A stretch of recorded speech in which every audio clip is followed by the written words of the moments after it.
Another argument often heard, slippery slopes, right? This is the one that really bothers me because, you know, almost inevitably, now I've debated people who are against legalization. The argument they always come up with, if they especially want to get emotional, is, oh, this is what the Nazis did, right?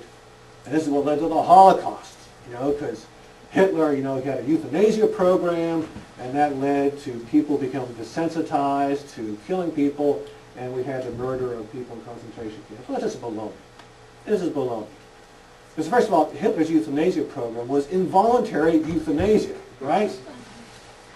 You know, he did have a program where mental patients, some of them, were put to death, not because they requested it, just because they were considered, you know, useless mouths or what have you. So it was involuntary euthanasia. And even that really didn't have any connection with the Holocaust. I mean, Hitler was a vicious anti-Semite, you know, and the sad thing is, you know, if you look at Mein Kampf, and I had the displeasure of actually had to read that for a course one time. I mean, he says he wants to kill the Jews. I mean, this is way before any euthanasia program or whatever. He broadcasts to the world that he thought Jews were Untermenschen, were subhumans, didn't deserve to live.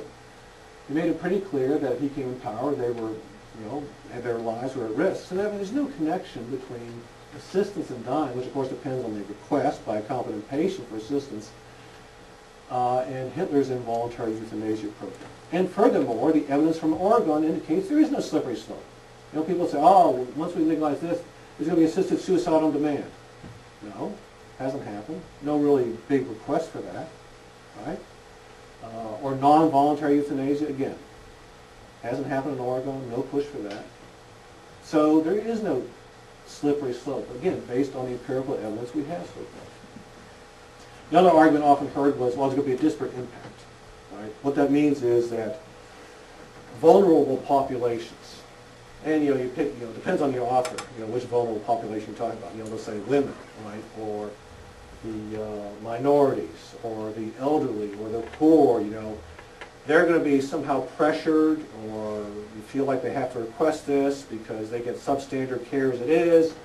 So what we're going to have, if we legalize assistance in dying, is you're going to have huge rates of poor people and women and minorities requesting this, and that's a bad thing. Well, first of all, I have to say, I kind of question the underlying moral premise of that, because, you know, if in fact people are being pressured to request it, to me it doesn't make a difference whether a person is a white male or a female or whatever, right? If people are being pressured, and they shouldn't be pressured, the pressure is what's wrong, not what group they belong to, whether they're a man or a woman.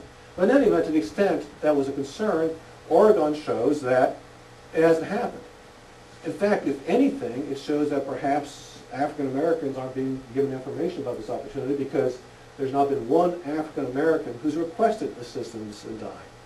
Which I think that's probably more for cultural reasons. But in any event, it's been 90% white.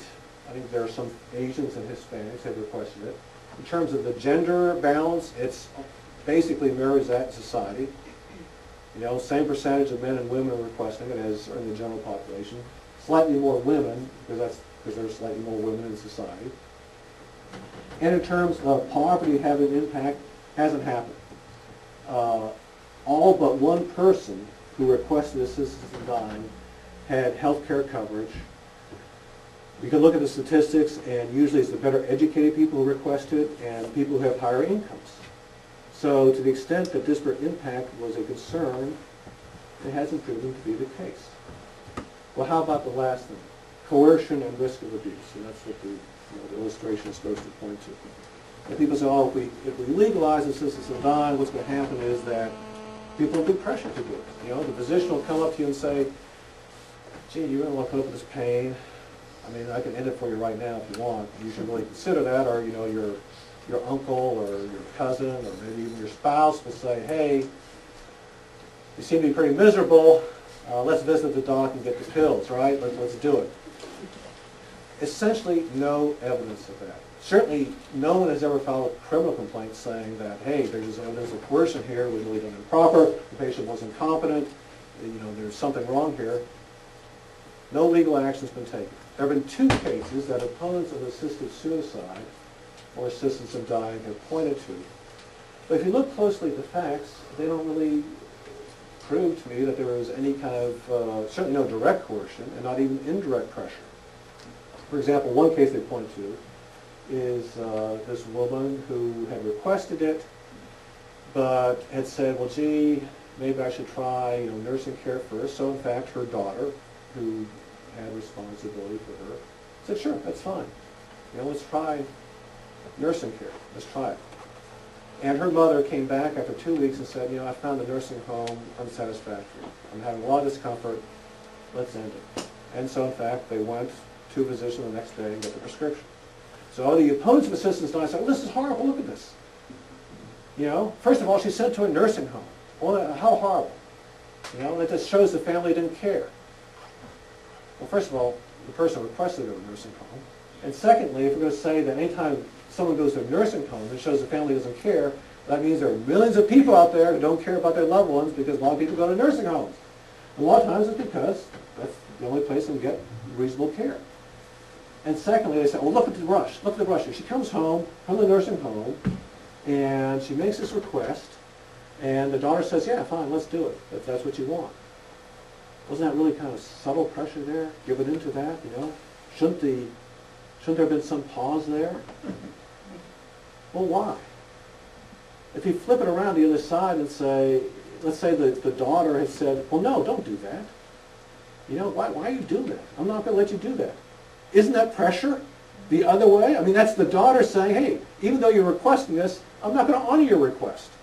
And I'm not going to let you go to the doctor. That would be coercion, not the other way around. So in fact, based on the record in Oregon, there is essentially zero evidence of coercion and risk of abuse. Now, as I say, these things, I think they're valid concerns.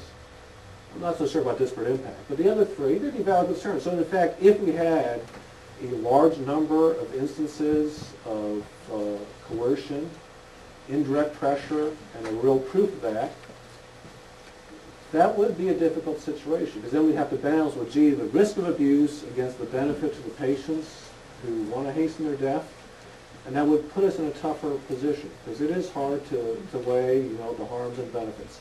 But fortunately, based on the track record in Oregon, that hasn't happened. So in terms of empirical evidence, we don't have to worry about it. So let's go now to the moral considerations, the moral argument. And here you get into the sanctity of life issue, right?